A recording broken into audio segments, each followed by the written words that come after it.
Ilang taon na ring nagtatrabaho si Bella sa El Paraiso Cove, isang pribadong resort na matatagpuan sa liblib na bahagi ng isang baybayin sa timog.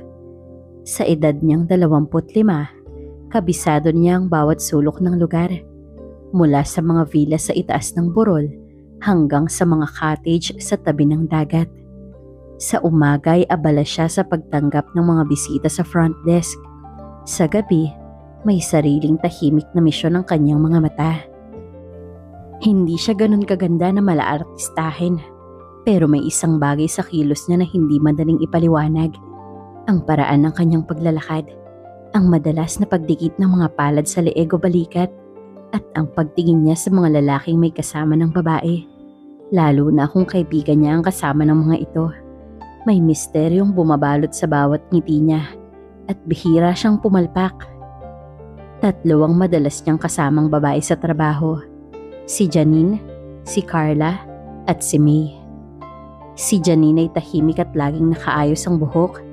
Si Carla naman ay palatawa at kilalang palakaibigan sa mga bisita.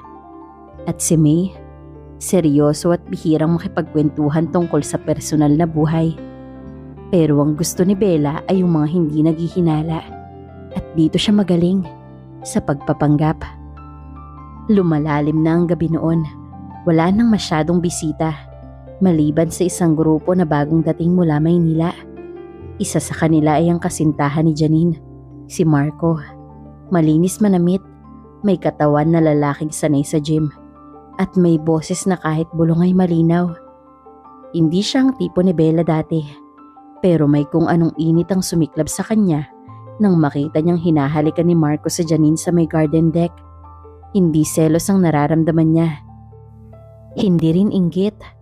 Init ng katawan, isang panibagong tukso, isang bagay na gusto niyang maangkin kahit hindi niya kailangan. At habang umiinom ng malamig na kape sa staff lunch, napansin niyang si Marco ay mag-isang bumaba. Tila may hinahanap sa lobby. Sinalubong niya ito ng ngiting magaan, walang bahid ng intensyon, pero sapat upang magtanim ng tanong sa isip ng lalaki. Wala si Janine. Iyon ang laman ng kanyang isip habang iniaabot ang tubig. Hindi niya kailangan ng tugon.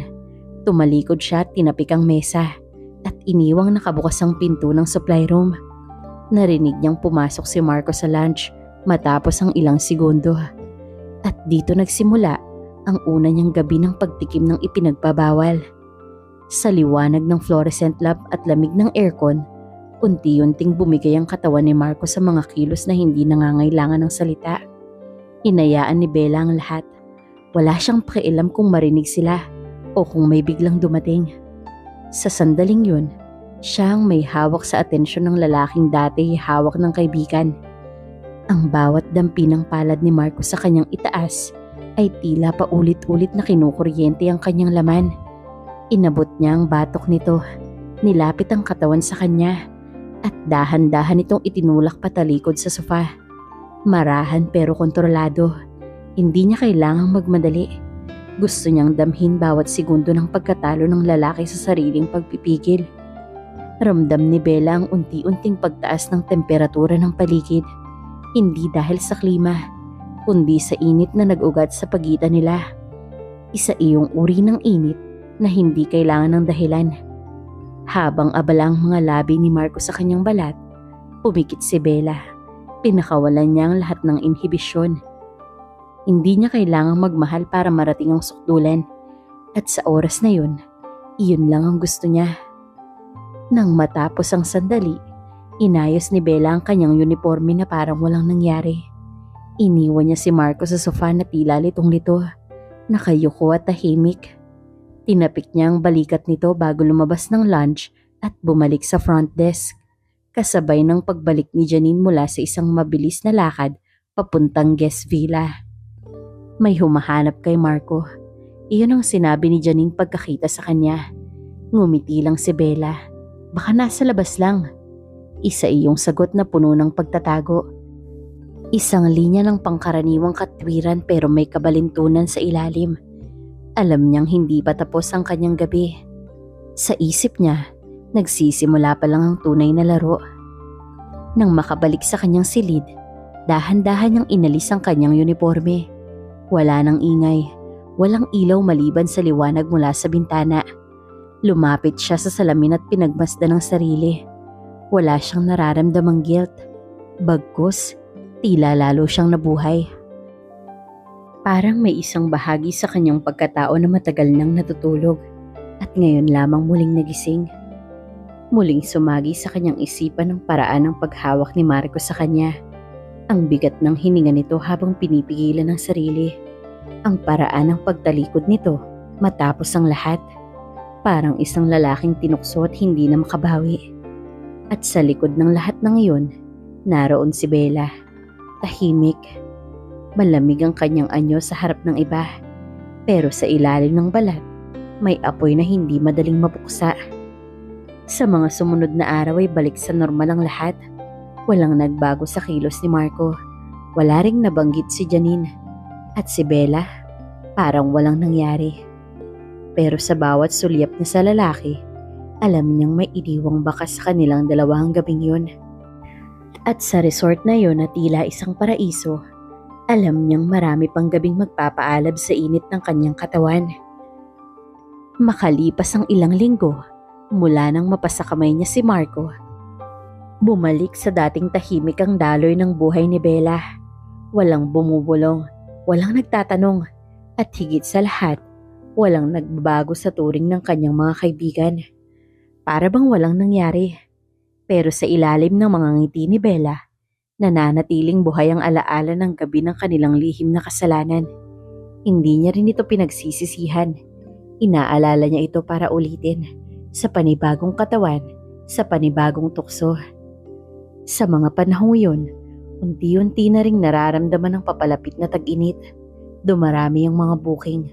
Humahaba ang oras ng trabaho at dumarami na rin ang pagkakataon. At dumating ito sa anyo ng panibagong bisita, si Adrian, ang kasintahan ni Carla.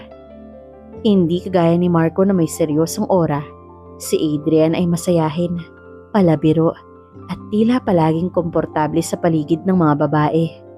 Malapit agad siya sa lahat, kabilang na si Bella, na madalas nitong binibiro tuwing magkakasalubong sa resort's ground. Walang masama sa mga sinasabi nito, pero sa paningin ni Bella, sapat ang mga biro para basagin ang pader ng distansya, at doon siya pumasok. Nag-umpisa ang lahat sa isang gabi ng inuman sa tabing dagat, isang maikling salo-salo para sa team at ilang piling bisita. Nandoon si Carla at Adrian, magkahawak ang kamay at nagtatawanan. Pero hindi doon nakatuon ang atensyon ni Bella. Nasa mga sulyap ni Adrian na palihim na tumatama sa kanya. Nasa paraan ng pagtanggap niya ng alak mula sa kanya, kahit si Carla na ang dapat mag-abot. Sa mga munting kilos na yun, ramdam ni Bella na bukas ang pinto at sanay siyang pumasok kapag ganito. Kinabukasan, si Bella ang na-assign sa poolside bar area. Isang shift na kadalasan ay napakatahimik kapag hindi peak season. Pero dahil mas maraming guests ngayon, may kalakasan ng galaw ng resort. Nagulat siya nang si Adrian ang lumapit sa counter. Pawisan, galing sa volleyball game kasama ang ilang staff at bisita. Umorder ito ng malamig na juice. At habang naghihintay, umupo ito sa isang stool bar na nasa gilid. Diretso ang tanaw sa kanya. Wala siyang sinabi. Hindi rin siya tumingin agad, pero alam niyang pinagmamasdan siya nito. Sa gilid ng kanyang paningin, tanaw niya ang paraan ng pagkalma ng balikat ni Adrian. Nang iabot niya ang baso, saglit na nagdikit ang kanilang mga daliri. Maiksi ang tagpong yun, pero sapat para maramdaman niyang kilabot na madalas niyang hinahanap. Sa mga sumunod na araw, tila lalong naging madalas ang mga pagkakataong magkasalubong sila. Minsan sa pantry o sa back office kung saan naghihintay si Adrian kay Carla. Laging kaswal, tila walang mali siya. Pero sa bawat pagtama ng mata nila, naroon ang tensyon. Tahimik pero matalim. Walang salitang kailangang bitawan. Hindi niya kailangan sabihin kung anong gusto niya. Lahat ay isinasalita ng kanyang katawan. Isang gabi, matapos ang dinner service ng mga guests, napag-utusan si Bella na i-check ang ilang kwarto sa kabilang dulo ng resort. bihira ay yung gamitin. Inayos niya ang checklist at lumakad paakyat ng slope. Madilim na ang paligid at ang liwanag lang ng buwan ang nagsisilbing gabay niya. Habang naglalakad, naririnig niya ang mga yabag sa likuran. Huminto siya at lumingon. Nakita niya si Adrian. May dalang towel, pawisan at halatang galing sa gym. Wala siyang sinabi. Tumango lang siya bilang pagkilala. At nang magtagpo ang kanilang landas, hindi ito dumiretso. Tumigil ito ilang metro sa harapan niya. Parang nag-aalinlangan kung dadaan o hihinto. Dumaan ang ilang segundo ng katahimikan. Nakatitig lang si Bella.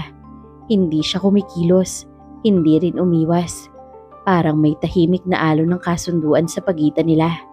Hindi kailangang pag-usapan, hindi kailangang ipilit. Tumalikod siya at naglakad patungo sa isang bukas na villa.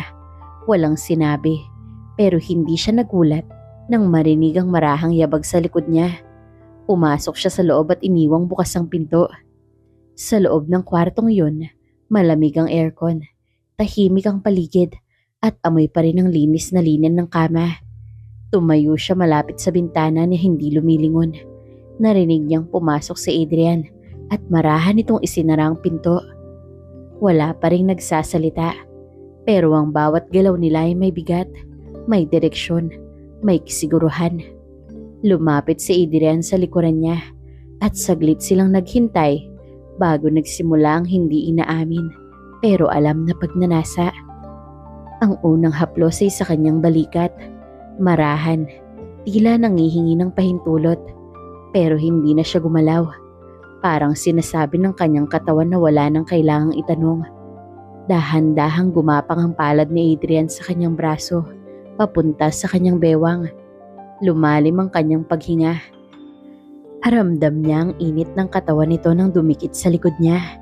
At nang tumama ang labi nito sa kanyang batok, isinara niya ang mga mata at tinanggap ang init na matagal nang naiipon. Walang pagmamadali ang bawat kilos. Ang bawat dampi ay tila sinisigurado. Hindi halay, hindi bastos, pero malinaw ang intensyon. At ang kanyang katawan, muling lumambot sa ilalim ng atensyon ng taong hindi niya pag-aari. Hinayaan niyang tanggalin ni Adrian ang kanyang saplot. Tila isinuko niya ang bawat bahagi ng katawan na gusto nitong galugarin. Walang ingay. Tanging ang tunog ng malalim na hiningang nagsilbing ritmo sa pagitan nila. Habang ang mga labi ni Adrian ay gumagalaw, nilapat ni Bella ang kanyang palad sa gilid ng kama. Pilit pinipigilan ng pagdaing. Hindi niya gusto ang pagmamahal. Ang hinahanap niya ay ang init na bumabalot sa bawat galaw. Ang sensasyon na para bang inaangkin siya, kahit alam niyang panandalian lang. At habang bumababa ang mga palad ni Adrian, napapaarko ang kanyang katawan sa sarap na hindi niya maikakaila. Nang narating niyang sukdulan, hindi siya sumigaw. Pumikit lang siya at kinagat ang sariling labi. Sa sandaling yun, isa na namang bahagi ng kanyang lihim ang naisakatuparan. Isa na namang lalaki ang natikman niya. Hindi bilang pag-ibig, kundi bilang patunay ng kanyang kontrol. Hinayaan niyang matapos si Adrian. At sa sandaling bumagsak ito sa tabi niya sa kama, tahimik pa rin siya. Inabot niya ang towel at tumayo. Parang walang nangyari. Isinuot ang kanyang uniforme at inayos ang sarili sa salamin. Tumayo rin si Adrian. Tila nahihiyang magsalita, pero wala itong nasabi. Lumakad siya palabas ng villa. Iniwang bukas ang pinto. At si Bella, bumalik sa kanyang quarters. Tahimik, pero may ngiting hindi maikakaila. Isa na namang gabi ang lumipas na siya ang panalo. At sa resort na yon, alam niya na hindi pa iyon ang huli. Sa mga araw na lumipas, matapos ang gabing kasama niya si Adrian, nanatiling tahimik si Bella. Wala siyang narinig mula rito, ni mula kay Carla. Parang walang nangyari, at yun mismo ang gusto niya. Walang komplikasyon, walang obligasyon. Lahat ay natapos sa gabi ng init, sa lihim ng dilim, at sa pagtakas sa normal. Habang papalapit ang kasagsagan ng tag-init, lalong lumalalim ang tensyon sa resort. Dumadami ang bisita, sumisikip ang schedule, at lumaki ang pressure sa bawat departamento. Nagsimula na ring ma-assign si Bella sa iba't ibang area ng resort, hindi na lamang sa front desk. Isang linggo, inilipat siya pansamantala sa kusina upang tumulong sa koordinasyon ng mga guest meals. Hindi iyon bahagi ng kanyang regular na trabaho. Ang kitchen area ng El Paraiso ay malayo sa mata ng mga bisita. Nasa likod ito ng pangunahing dining area. May sariling access sa likod ng resort kung saan dumadaan ang mga delivery truck at supplies. Doon niya unang nakilala si Rico, ang bagong sous chef na galing Maynila. Matangkad, seryoso, at tila may misteryosong dating. Hindi katulad ng mga lalaking madaldal at palakaibigan. Si Rico ay parang laging may iniisip, pero may paraan ng pagtingin na tila binabasa ka ng buo. Sa unang linggo ng kanilang pagkakakilala, halos hindi sila nagkakausap. Puro tango, simpleng sulyap at iwasang mata. Pero para kay Bella, hindi kailangan ng salita. Alam niyang may pulso ang katahimikan ni Rico. May diin ang bawat sulyap nito. At sa bawat araw na lumilipas, lalo lamang niyang nararamdaman ang pagtaas ng temperatura sa pagitan nila. Isang hapon habang nagsasara na ng kusina, naiwan silang dalawa sa loob. Ang iba ay nagliligpit sa pantry, ang iba naman ay naglalakad palabas. Si Bella ay nagkukunwaring nag-aayos pa ng inventory sheet, habang si Rico naman naglalagay ng takip ng mga sauce. Tahimik ang paligid, tanging ang tunog ng malamig na exhaust fan at mga korbyeretos ang maririnig. Sa kanyang peripheral vision, napansin ni Bella na hindi na umaalis si Rico sa kanyang likuran. Naroon lang ito, tila nag-aantay ng kilos o baka ng hudyat. Tinapik niya ang clipboard sa mesa at dahan-dahang tumalikod, humarap sa kanya. Wala pa ring salita, wala kahit na tanong, pero sapat na ang paraan ng pagtingin nito sa kanyang mga mata. Lumapit si Rico, mabagal at walang pagmamadali, at habang papalapit ito, hindi gumagalaw si Bella. Hinintay niya, hinayaan niyang dumistansya lang ng ilang pulgada. Sa pagitan ng kanilang hininga, naroon ang tensyon, at sa unang pagkakataon, gumalaw si Rico. Dumikit ang daliri nito sa gilid ng kanyang bewang, banayad at walang puwersa. Pinaubaya ni Bella ang sarili. Ang unang dampi ay hindi agad matindi. Isang paalala muna ng pwedeng mangyari. Ang mga palad ni Rico ay marahang gumalaw mula sa bewang, paakyat sa kanyang likod na tila hinahanap ang bawat kurba ng katawan. Para bang may sariling layunin ng mga kamay nito. Ang kanyang mga labi ay dumampi sa leeg ng dalaga. Hindi agresibo, kundi parang nagpapakilala pa lang. At si Bella, sa halip na tumutol, ay lalo pang inilapit ang sarili sa katawan nito. Habang hawak ni Rico ang kanyang balikat, marahan namang gumalaw pababa ang kanyang kamay. Nakalapat na ngayon ang kanilang mga katawan. Ramdam ni Bella ang init sa pagitan nila at ang unti-unting pagbagsak ng lahat ng kanyang resistensya. Isa itong eksenang paulit-ulit sa kanyang buhay, pero bawat isa ay may sariling ritmo, sariling sensasyon. Dumulas pababa ang kanyang katawan hanggang ang likod niya ay nakasandal na sa mesa ng prep area. Malamig ang bakal, pero ang balat niya ay tila naglalagablab. Habang abala ang mga labi ni Rico sa kanyang itaas na bahagi, napapapikit siya at inaangat ang ulo. Hindi niya kailangan ng kahit anong paalala. Ito ang gusto niya. Ito ang nagpaparamdam sa kanya ng kontrol. Bawat galaw ni Rico ay tila pinag-isipan. Wala ni isang sandaling minadali. Parang ginuguhit nito ang buong katawan niya gamit ang palad at dila. Nang tuluyang gumapang pababa si Rico, napakapit si Bella sa gilid ng mesa. Hindi siya dumaing, pero ang bawat buntong hininga ay mabigat, puno ng tinatagong sarap. At nang marating niya ang sukdulan, nanigas ang kanyang mga binti. Pilit pa rin pinipigilan ng sariling humiyaw. Nang matapos sila, nanatili siyang nakahawak sa mesa. Walang nagsasalita. Tumayo si Rico, inayos ang kanyang apron at dahan-dahang lumabas ng kusina na parang walang nangyari. Si Bella naman ay ganun din ang ginawa. Inayos ang sarili sa harap ng salamin ng oven, saka marahang lumakad palabas. Sa hallway ng staff area, tahimik pa rin ang paligid. Wala ni isang palatandaan ng init na sumiklab sa loob ng kusina. Pero sa loob niya, parang muling nagliyab ang apoy. Hindi niya kilala si Rico ng lubos. Wala siyang alam sa buhay nito, sa kung may kasintahan ba ito o wala. Pero hindi iyon ang mahalaga.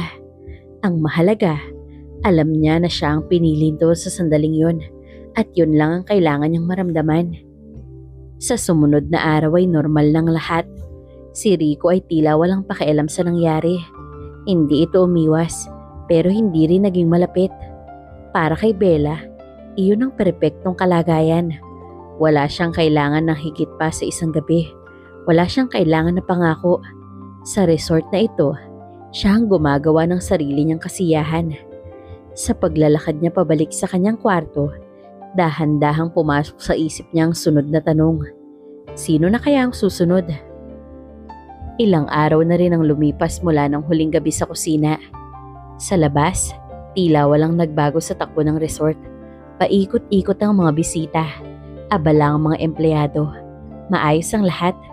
Pero sa kalooban ni Bella, may bagay na hindi maipaliwanag. Isang init na hindi pa rin humuhupa. Isang sabik na patuloy na gumigising sa kanyang laman. Walang bumanggit tungkol kay Rico. Walang nagtanong. Walang nag-akalang may nangyari. Ganito ang gusto ni Bella. Lihim na walang bakas. Gabi na walang ebidensya. Ngunit sa dami ng pagkakataon, hindi niya mapigilan ang sariling muling maghanap. Hindi niya kayang tumagal nang hindi nadarama ang kapangyarihan ng pagtukso. Kaya kahit hindi niya planado, muli siyang napatingin sa paligid, umaasang may muling mabibitag. Dumating ang isang grupo ng mga bisita mula sa lungsod. Malalakas ang tawa, magagara ang sasakyan, at may daladalang hangin ng yaman at kumpiyansa. Isa sa kanila ay si Eric. Hindi siya kaagad na mukod-tangi. Tahimik ito sa umpisa. Mas gusto nitong nakabukod, habang ang kanyang mga kasama ay maingay na lumalangoy o nagiinuman sa bar area. Si Eric ay palaging nasa lilim ng kabana. May hawak na libro habang nakatanaw sa dagat. Ngunit sa mga mata ni Bella, iyon mismo ang anyong mahirap balewalain. Isang gabi, habang paalis na ang karamihan ng staff, na-assign si Bella na i-double check ang isang late dinner setup sa kabana. Malapit lang yun sa baybayin. Inakala niyang walang tao roon. Pero paglapit niya, nandoon si Eric. Mag-isa at umiinom ng wine. Nakaupo ito sa isang low chair, malapit sa apoy ng bonfire. Hindi ito lumingon. Tahimik itong nakatingin sa alon, parang may sariling mundo. Hindi agad lumapit ang dalaga, pero hindi rin siya umalis. Tumayo siya sa di kalayuan. Pinagmasdan ang hubog ng katawan nito sa liwanag ng apoy. Malaki ang katawan nito, matikas ang tindig, at katahimikang tila may hinahanap. Ang ganitong lalaki na tahimik pero mabigat ang presensya, ang pinakamapanganib at ang pinakakaakit-akit. Sa halip na dumiretso, dahan-dahan siyang lumakad sa gilid ng buhangin. Kunwari nag-i-inspeksyon ng mesa at silya. Pero hindi nakaligtas sa kanyang paraan ang pag-angat ng ulo ni Eric. Ang sulyap nito na may tanong, ngunit walang pagtutol. Isang uri ng pagtanggap na hindi niya kailangang hingin. At gaya ng dati, pinakinggan niya ang katawan niya kaysa sa isip. Lumapit siya ng dahan-dahan at huminto sa tapat ng bonfire. Ramdam niya ang init ng apoy sa balat at ang mas mainit na titig mula kay Eric. Walang usapan. Pero sa bawat sandali, sa bawat paghinga, naroon ang pakiramdam ng isang bagay na malapit ng sumabog. Umupo siya sa kabilang silya, hindi nakatingin sa lalaki, pero sapat ang distansya para maramdaman ang init ng presensya nito. Lumipas ang ilang minuto ng katahimikan, walang kumibo. Tanging hampas ng alon at huni ng mga insekto ang naririnig. Ngunit sa loob ni Bella, may nagniningas na init. Isa na namang pagsubok sa kanyang pagpipigil. Isa na namang lalaking hindi kanya, pero kaya niyang angkinin kung gugustuhin niya. Tumayo siya at nilapitan ng mesa kung saan naroon ang bote ng alak. Binuhos niya ang natirang laman sa baso. Nilaro ang likido sa ilalim ng apoy at marahang lumapit kay Eric. Nakatingala ito sa kanya ngayon. Mata sa mata, walang bakas ng kaba o pagtatanong, wala ring pagtutol. At sa isang iglap, lumapit siya at inilapag ang baso sa tabi nito. Nang tumuwid siya ng tayo, nagtagpo ang kanilang mga mata. At sa sandaling yun, pareho silang umalis sa katahimikan. Hindi siya pinigilan ni Eric, pero nang maramdaman niyang marahang paglapit ng katawan nito, alam niyang tanggap nito ang paanyaya. Isa iyong tagpong puno ng katahimikan, ngunit mas malakas kesa sa anumang salita. Ang mga palad ni Eric ay marahang humawak sa kanyang balakang. Sinundot ng hinlalaki ang gilid ng kanyang katawan. Ang kanyang hininga ay mainit, mabagal, at ramdam na ramdam ni Bella ang unti-unting pagtunaw ng kanyang laman. Lumuhod siya at dahan-dahan na tinanggal ang anumang pagitan sa kanila. Sa ilalim ng apoy, habang ang buhangin ay malamig sa talampakan, hinayaan niyang dumampi sa kanyang balat ang bawat galaw ni Eric. Ang kanyang mga labi ay dumaan sa kanyang leeg, bumaba sa kanyang balikat, at gumapang sa itaas na bahagi ng kanyang katawan. Hindi siya gumalaw, hindi siya nagsalita, ngunit sa loob-loob niya, nag-uumapaw ang nararamdaman niya. Habang sumasayaw ang apoy sa paligid nila, naramdaman niya ang palad nito. Gumapang iyon pababa. Pilit niyang kinontrol ang hininga. Ngunit ang katawan niya ay may sariling utak. Tumalima ito sa bawat dampi, sa bawat galaw at halik.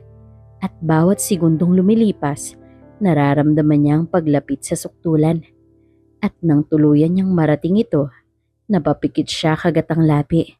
Ninanam namang sarap sa gitna ng dilim. Hindi nagtagal ay tumayo siya. Kinuha niya ang balot mula sa silya at iniwan si Eric sa tabi ng apoy. Wala siyang sinabi. Wala rin kailangang ipaliwanag. Ang ginawa nila ay hindi pangako, kundi patunay na minsan, sapat na ang gabi at init ng katawan upang makalimot sa mundo. Habang naglalakad siya pabalik sa kanyang kwarto, humihigpit ang pagkakahawak niya sa tela.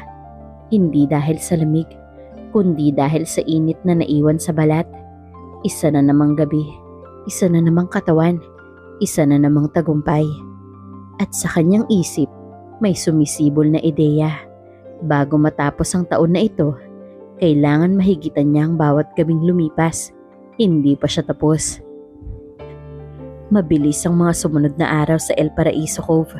Tuloy-tuloy ang pagdating ng mga bisita, palitan ng mga shift ng staff, at hindi nauubos ang mga pangyayaring walang nakakakita.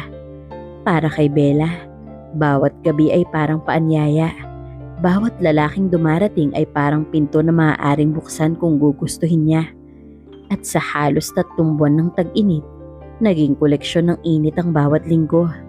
Si Marco, si Adrian, si Rico at si Eric, lahat sila ay dumaan.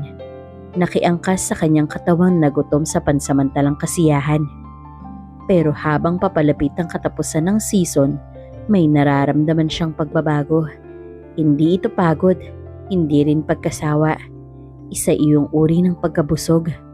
Parang unti-unti ay nawawalan ng saysay ang lahat ng ritual na dati ay nagbibigay sa kanya ng silakbo. Walang formal na simula ang dandaming ito. Basta na lang niyang naramdaman isang hapon habang nakaupo siya sa tabing dagat at pinagmamasdan ng alon. Tahimik ang resort noon. Karamihan sa mga bisita ay umalis na. Ilan sa mga staff ay naka-day off. At si Bella, nakaupo sa ilalim ng isang punong tuyo. Suot ang lumang uniforme at walang planong lumingon kahit kanino. Ang dating sabik na mga mata ay tila pagod na sa paghahanap. Parang ang bawat mukha na dumaraan sa kanyang harapan ay wala ng dating epekto. Sa araw na yon, may dumating na bagong bisita. Hindi kagaya ng mga nakaraang lalaki. Hindi ito ang tipo niya. Matanda ng kaunti. Siguro ay nasa 35 anyos. Simple ang pananamit at walang kaarte-arte. Wala ring kasama. Hindi sosyal, hindi atletiko, at hindi rin misteryoso. Basta tahimik lang itong nag-check-in at tumuloy sa kanyang villa sa dulong bahagi ng resort. Pero sa hindi niya maipaliwanag na dahilan, napako ang tingin niya rito. Hindi dahil sa kagwapuhan nitong taglay, hindi dahil sa tikas, kundi sa presensyang hindi nagpapakilala pero hindi rin maikakaila. May bigat ang bawat kilos, may lalim ang bawat sulyap, parang hindi siya bisita, parang tagamasid. Kinagabihan, habang nag-iikot siya sa mga pasilidad bago matapos ang shift, nadaanan niyang bukas ang isang ilaw sa garden villa. Hindi ito normal. Dapat ay pinapatay na ang lahat ng ilaw pagtapos ng mga guest. Naglakad siya papunta roon. Iniisip kung sinadyang iwan yun. Sa paglapit niya, nakita niyang nakaupo roon ng lalaki. Nakatingin lang ito sa malayo. Hawak ang isang basong tubig. Walang nagsalita. Tumingin lang ito sa kanya at parang alam na nito kung sino siya. Sa unang pagkakataon sa matagal na panahon, naramdaman ni Bella ang pagkailang. Hindi niya alam kung bakit. Wala namang masama sa titig ng lalaki. Wala ring intensyon. Pero sa loob niya, parang may nakakabasa sa kanya. Hindi siya nakagalaw agad. Tumango lang ito, saka itinuro ang bakanting silya. Hindi siya tinanong, pero naupo siya. At doon nagsimula ang pinakatahimik pero pinakamakabuluhang gabi niya sa buong pananatili sa resort. Walang naganap na matinding tagpo, walang halik. Pero sa katahimikang yun, may nangyaring pagbabago. Tinanong siya nito kung matagal na siyang nagtatrabaho roon. Sumagot siya ng oo. Tinanong nito kung hindi ba siya napapagod. Hindi siya agad nakasagot. At sa unang pagkakataon, umamin siya ng totoo kahit hindi niya lubos maintindihan. Parang oo, parang pagod na ako, pero hindi sa trabaho, parang sa sarili ko. Sagot niya rito, hindi siya hinusgahan ng lalaki, hindi siya inusisa, pero sa bawat sulyap nito, ramdam niya ang pagtanggap. At doon niya naramdaman ang isang bagay na matagal niya nang hindi nararanasan, katahimikan, hindi sa kapaligiran, kundi sa loob niya. Sa mga sumunod na araw, hindi niya na hinanap ang init. Hindi niya tinignan ng mga lalaking dumarating. Hindi na siya nag-aabang ng kilos, ng lihim na sulyap, ng mga paanyayang hindi binibigkas. Tumigil ang lahat, hindi dahil sa takot, hindi rin sa hiya. Tumigil dahil ayaw na niya. Ang katawan niya, na dati ay laging alerto sa tukso, tila nakahanap ng kapayapaan. Ang isipan niya na dating puno ng plano kung paano aakitin ang susunod, na puno ng tanong kung bakit nga ba niya ginawa ang lahat ng yun. Sa huling gabi ng season, nag-organize ang resort ng simpleng salo-salo para sa lahat ng staff. May pagkain, kantahan, at simpleng palaro. Masaya ang lahat. Si Bella ay nakaupo lang sa gilid, nakangiti pero hindi maingay. Nakatanggap siya ng isang simpleng paalala mula sa manager. Magandang record niya ngayong season. Marami ang natuwang bisita. Maayos ang mga shift niya at walang issue. Iyon ang sambit sa message. At bago matapos ang gabi, lumapit ang lalaking nakita niya sa garden villa. Hindi ito nagtagal. Iniabot lang nito ang isang maliit na papel. Pagbukas niya ay isa lang ang nakasulat. Walang kasalanan ng paghahanap. Kung handa kang aminin na minsan, may hinahanap ka para sa sarili mong pagkukulang. Iyon ang mensahe. Hindi siya umiyak, pero matagal niyang tinitigan ang sulat. At sa kanyang pag-uwi sa staff quarters, isinara niya ang pinto. Humiga sa kama at tumingin sa kisame. Marami siyang inangkin, marami siyang tinukso, at marami siyang ginamit upang punan ng mga gabi niyang malamig. Pero sa wakas, natanto niyang hindi init ang kulang sa kanya, kundi kapayapaan, katahimikan. Hindi siya umalis sa El Paraiso. Nandoon pa rin siya, pero hindi na siya tumitingin sa mga kasintahan ng kanyang mga kaibigan. Hindi na siya umaakit ng mga bisitang hindi sa kanya. Hindi dahil sa takot, kundi dahil pinili niyang maging buo, kahit hindi perpekto. Sa huling araw ng summer, Habang pinapanood niya ang paglubog ng araw sa dulo ng pier, may payapang ngiti sa kanyang muka. Sa wakas, nahanap na rin niya ang kasiyahang hindi kailangang isinisigaw ng katawan. Makalipas ang ilang buwan mula nang magtapos ang tag-init, nanatili si Bella sa El Paraiso Cove. Tahimik ng mga linggo, wala na ang dagsa ng mga bisita, wala na ring mainit na gabi sa ilalim ng ilaw o bonfire. Pero hindi niya ito hinahanap gaya ng dati. Tila ang dating gutom sa katawan ay napalitan ng pagnanais na unawain ang sarili. Isang gabi habang siya ay nag-iisa sa lunch, nakatanggap siya ng liham. Walang pangalan, puti ang sobre, payak at walang palamuti. Binuksan niya ito ng may halong kaba. Kung hindi mo na kailangan ng init para maramdaman mong buhay ka, dun mo lang malalaman kung sino ka talaga. Napatikil siya. Muling binalikan ng isip ang lahat ng lalaking dumaan sa kanya. Lahat ng tagpong ginusto niya, pinilit niya o hinayaan niyang mangyari. Hindi niya ikinakaila. Bahagi ng kanyang pagkatao ng mga gabing yun. Pero ngayon, mas kaya niyang titigan ang sarili sa salamin. Hindi para husgahan, kundi para tanggapin. Sa labas ng lunch, mahinang bumabagsak ang ulan. Walang ibang tao.